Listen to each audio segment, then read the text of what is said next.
Surgiu do nada, assim, de repente, quando eu tava lendo um livro no meu quarto.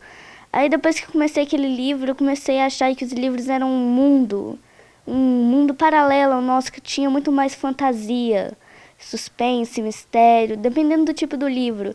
E aí eu comecei a criar um amor pela leitura. Amor que começou aos 3 anos de idade. O incentivo veio dos pais.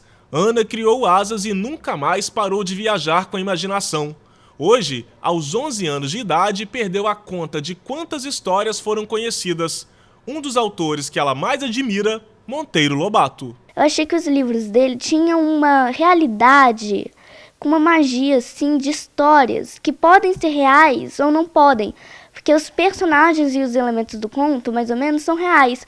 Só que tem algumas fantasias no meio que levam o leitor para um mundo místico, paralelo ao nosso, igualzinho, só que tem magia no meio e sonhos fantásticos. A paixão pelos livros ajudou Ana em muitas coisas. Não minha leitura só se desenvolveu, mas minha capacidade de entender outras matérias também, como matemática. A leitura me ajudou na matemática. Na Biblioteca Municipal Murilo Mendes, nós conhecemos o projeto Escola de Escritores. São 80 crianças divididas em 4 turmas, que além da leitura, são apaixonadas pela contação de histórias. As Marinas, além do nome, têm mais uma coisa em comum: o prazer pela leitura. Só sei que a história que eu vou contar aqui é sobre um menino chamado Kunta, que desde pequenininho ouvia dizer para tomar cuidado com o que lê. Comecei a ler com 5 anos de idade.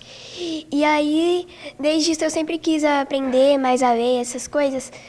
E aí eu fui vendo os livros, minha mãe já foi bibliotecária.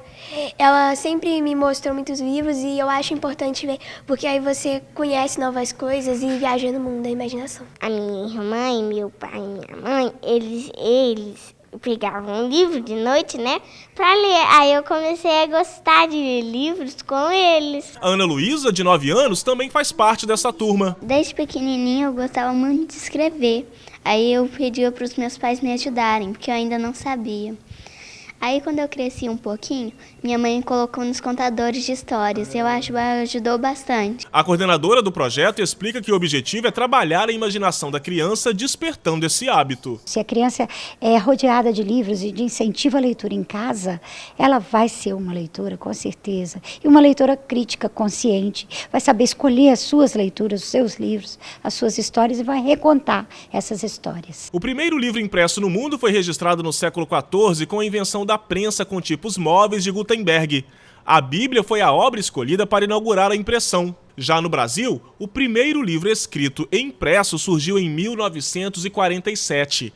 A data de 23 de abril foi instituída pela Unesco em 1995 como o Dia Internacional do Livro. A leitura dá asas à imaginação, nos leva para outros mundos e ao mesmo tempo traz para a realidade sonhos, sentimentos, sensações, também relatos, situações de vida e boas histórias eternizados nele, considerado sempre uma boa companhia. Na estante da professora Andréia, ele está por toda parte. Ela, inclusive, já escreveu uma obra e é coautora de outras 3. Os livros sempre povoaram a minha casa e os personagens deles sempre estiveram presentes na minha vida.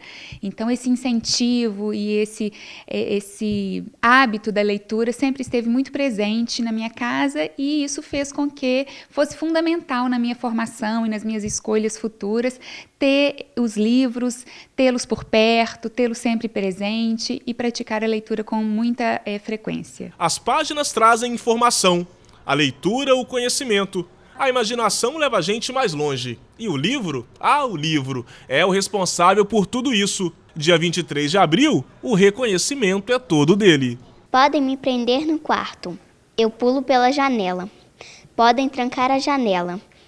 Eu fujo pelo telefone. Podem cortar o telefone. Eu pulo dentro de um livro.